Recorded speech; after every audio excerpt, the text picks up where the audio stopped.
महाभारत का जहाँ अंत होता है वहीं से भागवत का प्रारंभ होता है।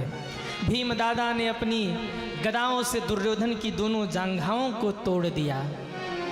आज धरती पे पड़ा दुर्योधन कराह रहा है। जीवन के अंतिम क्षण में कभी चील को भगाता है, कभी गिद्ध को भगाता है, कभी जीव जंतुओं को, हिंसक जीव जंतुओं को भगाता हुआ परेशान हो रहा है और अपने अंतिम घड़ी की प्रतीक्षा में लगा हुआ है दुर्योधन। उसी समय उसके पास 3 लोग आए हैं। कौन कौन? अश्वस्थामा, कृपाचार्य और कृतवर्मा। तीनों ने आके कहा, भैया तुम जीवन के अंतिम समय में चल रहे हो, कोई अंतिम इच्छा हो तो बता दो, कोई इच्छा है? दुर्योधन ने कहा, भैया क्या बताऊं, अंतिम और पहली इच्छा तो केवल यही थी कि मैं पांडवों को मार दूं। मेरे जीवन की यही इच्छा थी कि मैं पांडवों को मार दूं, पर मेरी ये इच्छा कभी पूरी नहीं हुई। जय हो। आइए, अभी आसियाना में कथा हुई थी, वहाँ से हमारे सुदीप जी और प्रदीप जी का परिवार आप सभी लोग आए हैं। आप सभी को साधुवाद है। एक बार इनका जोरदार तालियों से आप लोग स्वागत कर दें। बैठिए मेरा जी।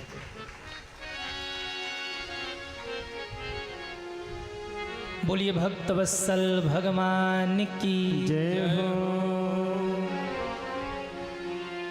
दुर्योधन ने कहा, अंतिम तो एक ही इच्छा थी कि मैं पांडवों को मार दूं, लेकिन ये इच्छा पूरे जीवन पूरी ही नहीं हुई।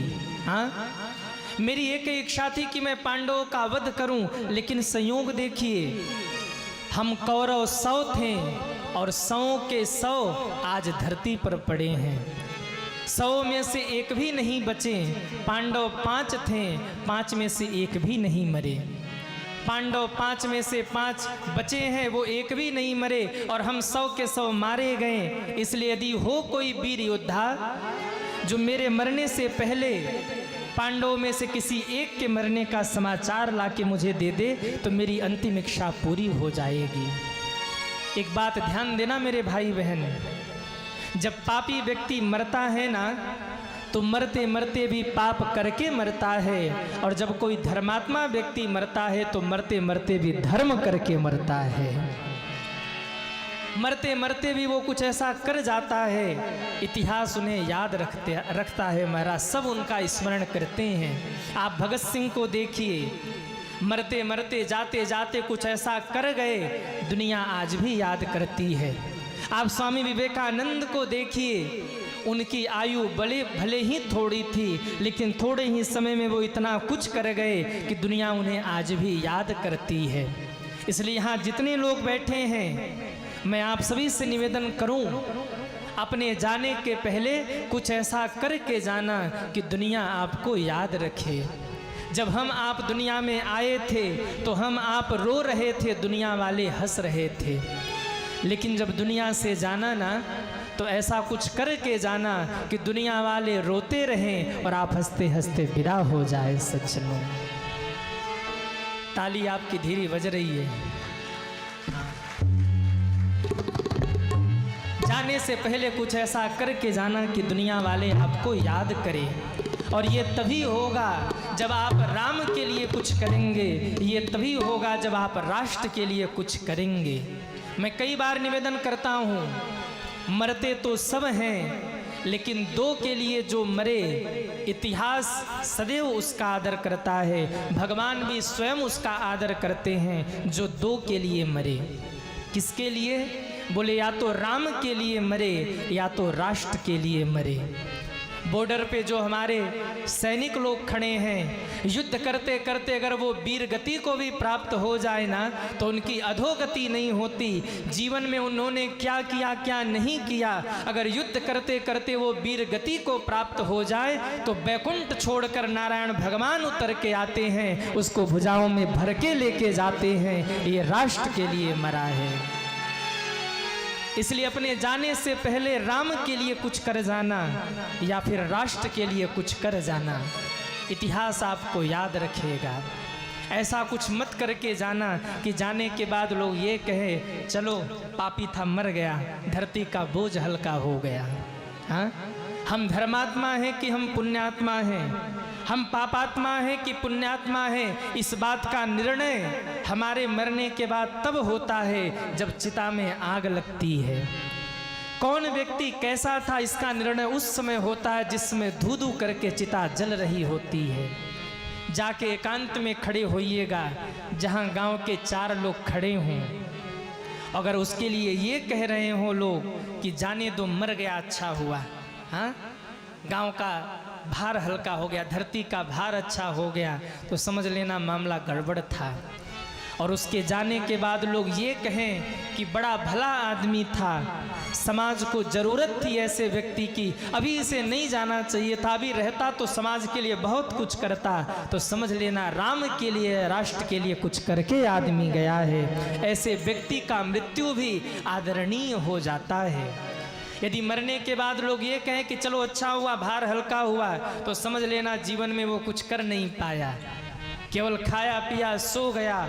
और मरने के बाद लोग रोए ये कहे कि अभी राष्ट्र को ज़रूरत थी इसकी, तो समझ लेना वो बहुत कुछ करके गया है। कौन किसको याद करता है, लेकिन जो धर्म के लिए कुछ कर जाए, हाँ लोग उसे याद करते। आज एक कथा हो रही यहाँ, कितने दिन में कथा विश्राम होगी, कितने दिन में आप इस कथा को भूल जाएंगे, बताइए मुझे, कितने दिन में भूल जाएंगे? जब जब भी फौजी होटल की बात आएगी ना, तो आपके मन में आएगा कि नहीं नहीं, एक दिन था जब हमारे धनपाल जी और राजेश जी ने मिलकर फौजी होटल में कथा करवाया था, और इस धरती पर भी कभी कथा हुई थी। ये सबके हृदय में सदैव याद रहेगा सज्जनों। वरना शादी विवाह तो बहुत लोग आएंगे करके चले जाएंगे, कौन याद करेगा? बच्चे का बर्थडे पार्टी तो हर कोई मना के चला जाएगा, कौन याद करेगा? लेकिन जब तक ये होटल रहेगा, जब तक ये लॉन रहेगा, और जब तक आप सभी रहेंगे, तब तक आपको याद रहेगा कोई काशी से शशिकांत महाराज आए थे और आकर हम लोगों को इसी फौजी होटल में कथा सुनाया था। ये याद रखा जाता है। धनवान तो तकिया में भर भर के पैसा रखते हैं, और पता लगा इनकम टैक्स का छापा पड़ गया, 135 करोड़ बरामद हुआ, और पूरा जीवन जेल के पीछे गुजर रहा है। बताइए, एक जीवन वो भी है और एक जीवन वो भी है। धन का सदुपयोग करके कथा करवा लिया, खुद भी सुना, पूरे क्षेत्र को सुनाया, खुद भी धन्य हुए और पूरे क्षेत्र को धन्य धन्य कर दिया। ये आदर के योग्य है सज्जनों। लक्ष्मी भी 3 प्रकार की होती हैं, पता है कि नहीं? अरे कुछ तो कह दो, हाँ ना। लक्ष्मी 3 प्रकार की होती हैं, सुलक्ष्मी, कुलक्ष्मी, महालक्ष्मी। महालक्ष्मी को अगर हटा दीजिए तो लक्ष्मी, कुलक्ष्मी और सुलक्ष्मी। लक्ष्मी कौन है? बोले जो धन कमा के आपने अपने ऊपर खर्च कर दिया, वो है लक्ष्मी। कई करोड़ कमाया, BMW मर्सिडीज ले आए, और महाराज पड़ोसी के दरवाजे पे 4 चक्कर घुमा रहे, दिखा रहे हम खरीद के लाए हैं। ये है लक्ष्मी। बड़ा सा बंगला बिल्डिंग बनवा लिया, लोगों को बुला बुला के दिखा रहे, देखो देखो हमने अपने लिए बंगला बनवाया है। ये है लक्ष्मी। कुलक्ष्मी कौन है? बोले जो धन आपने दूसरों को मरवाने के लिए, दूसरों को कष्ट देने के लिए, दूसरों को क्षति पहुंचाने के लिए खर्च कर दिया, वो है कुलक्ष्मी। जो धन आपने गलत कामों में लगा दिया, वो है कुलक्ष्मी। लक्ष्मी जो अपने ऊपर खर्च किया, कुलक्ष्मी जो गलत कामों में खर्च किया, पर सुलक्ष्मी जो भगवान के लिए समर्पित कर दिया, वही लक्ष्मी सुलक्ष्मी कही जाती है। इस कथा में जो आप लोगों का धन लग रहा है, ये सुलक्ष्मी है, इसकी सार्थकता है। इसलिए जीवन में कुछ ऐसा करके जाना कि दुनिया याद रखे। देखिए, दुर्योधन कह रहा है 5 में से किसी एक को मार दो, मेरी इच्छा पूरी हो जाएगी। अश्वत्थामा बोला है मैं मारूंगा। 2 तो नहीं बोले, कृपाचार्य और कृतवर्मा मौन रह गए, लेकिन एक बोला अश्वत्थामा मैं मारूंगा। लेकिन दुर्योधन, मैं राजा नहीं हूँ, मेरे बस में नहीं है।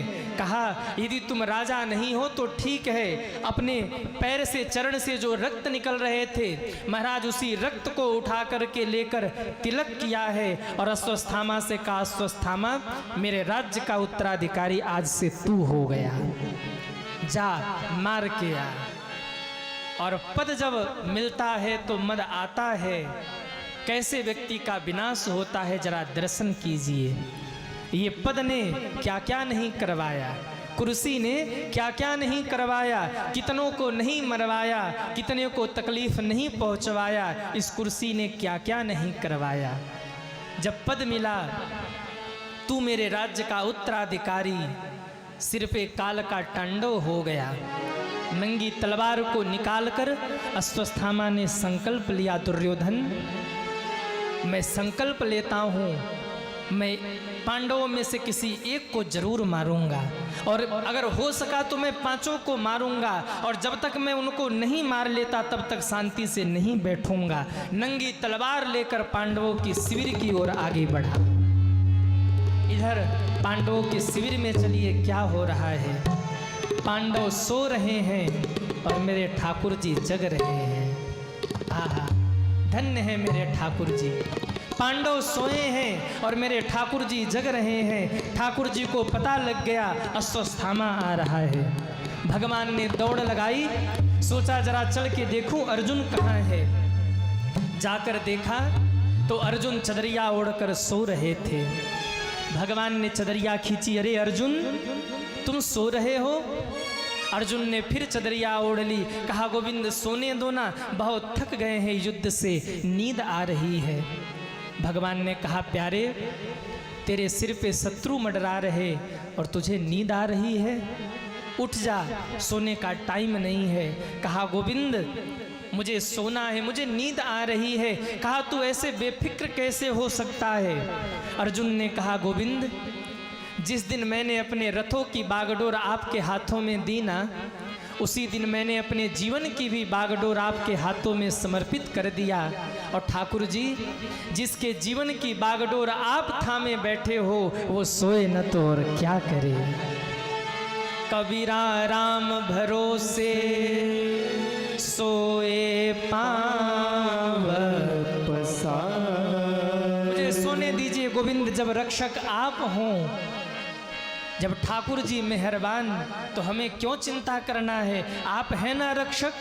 भगवान ने फिर चदरिया खींची, कहा अर्जुन मुझे भगवान मानते हो कि नहीं मानते। कहा मानता हूँ। भगवान ने कहा तो मेरी एक बात भी मान लो। क्या? बोले प्रश्न मत करो, जहाँ मैं कहता हूँ मेरे साथ अभी चलो। पांचों पांडवों को उठाया और लेकर ब्रह्म सरोवर के किनारे भगवान निकल गए। इधर संयोग बस रात के समय पांडव के 5 पुत्र आकर वहीं सो गए जहां पांडव सोए हुए थे। काली अंधेरी रात अश्वत्थामा नंगी तलवार लेके आया है। 5 पांडव पुत्र सो रहे हैं। उसने शिविर में प्रवेश किया। अश्वत्थामा को लगा ये 5 पांडव सो रहे हैं, तलवार उठाया है और 5 बच्चों के गर्दन को खट खट खट करके काट डाला है। धृष्टद्युम्न ने जब ये आवाज सुनी दौड़े हैं। अश्वत्थामा ने नंगी तलवार आर पार कर दी है, वध कर दिया धृष्टद्युम्न का। 5 बच्चों के सिर को रख के थैले में हाथ चला है दुर्योधन की ओर। जैसे दुर्योधन के पास पहुंचा, जाके कहता है दुर्योधन तुमने कहा था पांडवों में से किसी एक को मार के आना। भैया मैं तो 5 को मार के आया हूँ। दुर्योधन हंसने लगा, कहा अरे अश्वत्थामा इतनी बड़ी सेना जिन पांडवों का कुछ बिगाड़ नहीं पाई, पितामह भीष्म द्रोणाचार्य कृपाचार्य कर्ण जैसे महारथी जिसको पराजित नहीं कर पाए, ऐसे पांडवों को तुम ऐसे ही मार के आए हो, गाजल मुरी समझ रखा है क्या? कहा भैया इसीलिए तो 5 का सिर लेके आया हूँ ताकि तुम्हें भरोसा हो जाए कि मैं 5 को मार के आया हूँ। दुर्योधन हंसने लगा, कहा अश्वत्थामा लगता है रात के समय की नींद तुम्हारी पूरी नहीं हुई है, तुम्हारा दिमाग खराब है। कहा भैया भरोसा करो, मैंने अपने इन्हीं हाथों से पांडवों को मारा है। दुर्योधन हंसने लगा। उसने कहा अश्वत्थामा, ये छोड़ो कि पांडव जीवित हैं कि मर गए, पहले ये बताओ कृष्ण जिंदा है कि मर गया। अश्वत्थामा शब्द रह गया। कहा दुर्योधन कृष्ण तो जिंदा है। दुर्योधन ने कहा अश्वत्थामा, यदि कृष्ण जीवित है तो पांडव का कोई बाल भी बांका नहीं कर सकता, पांडव आज भी सुरक्षित है। जरा थैला मुझे दो। थैला लिया है, जैसे ही बच्चों के सिर को उठा के दबाया है, बच्चों का सिर फूट गया। हाँ हाँ, थैले से सिर निकाल के देखा तो देखते ही दुर्योधन घबरा गया। अरे अश्वत्थामा, ये तुमने क्या कर दिया भैया? जीवन भर मैंने पाप किया, लेकिन मुझे नहीं पता था कि मरते मरते मुझे बाल हत्यारे का पाप लगेगा। अरे अश्वत्थामा, यही तो पांडव कुल के आखिरी चिराग थे। हमारी दुश्मनी पांडवों से थी, इन बेचारे पांडव पुत्रों से नहीं। अरे अश्वत्थामा, तुमने ये क्या कर दिया? जीवन भर मैंने पाप किया, लेकिन मरते मरते बाल हत्यारे का पाप बचा था, आज तुमने वो भी मेरे माथे मढ़ दिया। अरे अश्वत्थामा, तुमने क्या किया? रोते रोते मूर्छित हो गया आज दुर्योधन। और आज दुर्योधन को ऐसा लगा है कि मैंने जीवन में अपराध किया है। और मेरे भाई बहन, जीवन की विडंबना यही है, समय रहते हम समझते नहीं हैं, और जब तक हम समझते हैं तो समय निकल चुका होता है। समय रहते हम समझते नहीं हैं, और जब तक समझते हैं तब तक समय निकल चुका होता है। इसलिए मैं आप सभी से निवेदन करूं, समय रहते समझ लीजिए। क्या समझ लीजिए? भगवान ने जितनी श्वासें गिन के दी हैं सब सीमित हैं, न एक बढ़ सकता है न घट सकता है। जो जीवन भगवान ने दिया है, बड़े भाग्य मानुष तन पावा। दोबारा भगवान चींटी बनाएंगे कि कीड़ा बनाएंगे कि गधा बनाएंगे कि घोड़ा बनाएंगे कि कुत्ता बनाएंगे, ये उनके हाथ में है। ये जो मानव शरीर भगवान ने दिया है, कुछ मत करिए, बस दुनिया के कर्म करते हुए भगवान का भजन कर लीजिए, भगवान की भक्ति कर लीजिए, भगवान का नाम ले लीजिए। क्योंकि जो दिन आपके जीवन से बीत गए वो दिन लौट के आने वाले नहीं है। आज का जो दिन आपके जीवन से बीत रहा है, सच बताना कि आपके जीवन में लौट के आएगा? कहिए, जो क्षण आपका बीत रहा है, क्या यह क्षण फिर बीत के आएगा? जो शाम बीत गई वो लौट के नहीं आई, जो सुबह बीत गया वो लौट के नहीं आया, जो श्वासें बीत रही हैं वो श्वासें फिर लौट के आने वाली नहीं है। इसलिए जितना हो सके भगवान का भजन कर लीजिए, समय रहते समझ लीजिए। नहीं, जब समय समझाएगा तो क्या पता हमारे आपके पास समय ही न बचे। हाँ, जो बीत गए दिन वो जमाने नहीं आते, जो बीत गए दिन वो जमाने नहीं आते, जो बीत गए दिन वो जमाने नहीं आते, जो बीत गए दिन वो जमाने नहीं आते।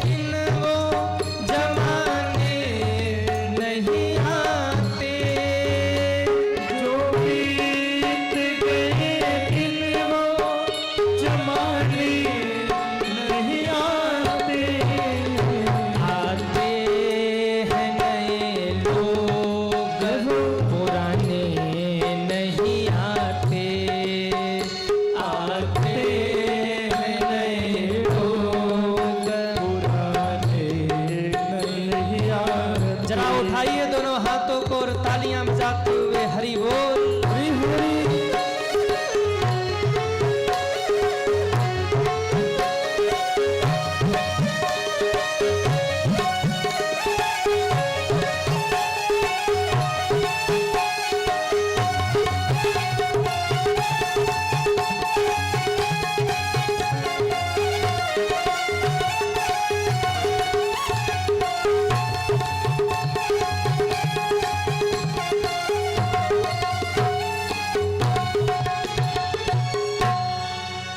लकड़ी के मकानों में चिरागों को न रखिए, लकड़ी के मकानों में चिरागों को न रखिए। लकड़ी का मकान हो और आपने जलते हुए अंगारे रख दिए तो क्या होगा? मकान जल जाएगा। संत जन कहते हैं लकड़ी के मकानों में चिरागों को न रखिए, लकड़ी के मकानों में चिरागों को न रखिए। क्यों? पड़ोसी भी यहाँ आग बुझाने नहीं आते, पड़ोसी भी यहाँ आग बुझाने नहीं आते, पड़ोसी भी यहाँ आग बुझाने नहीं जय हो। आते। जो बीत गए दिन वो जमाने नहीं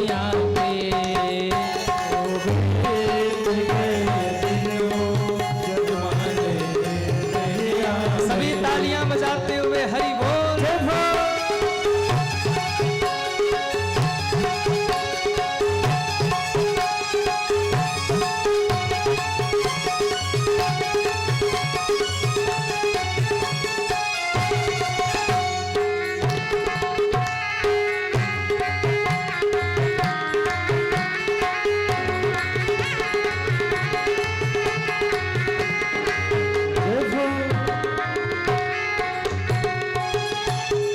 वर्षों गुजर गए हैं इन डालियों के सूखे, वर्षों गुजर गए हैं इन डालियों के सूखे। जब तक वृक्ष हरा रहता है लोग उसके नीचे बैठकर छाया लेते हैं, लेकिन जब वही वृक्ष सूख जाए तो फिर उस वृक्ष के नीचे कोई खड़ा नहीं होता। साधक कहता है वर्षों गुजर गए हैं इन डालियों के सूखे, वर्षों गुजर गए इन डालियों के सूखे। पंछी भी यहाँ रात बिताने नहीं आते, पंछी भी यहाँ रात बिताने नहीं आते। जो बीत गए दिन वो जमाने नहीं आते। जो बीत गए दिनों जमाने नहीं आते। आते हैं नए लोग पुराने नहीं आते, आते हैं लोग पुराने नहीं आते। जमाने नहीं आते, नहीं आते। पुराने नहीं आते। नहीं आते।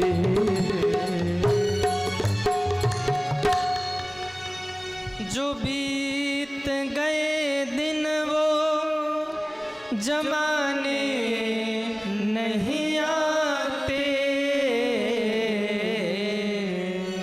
आते हैं नए लोग पुराने नहीं आते। आज दुर्योधन को लगा मैंने जीवन में बहुत कुछ कुछ खोया और जाते जाते इतना बड़ा पाप मुझे लगा, गिरा है प्राण निकल गए। अब अश्वत्थामा भागा है।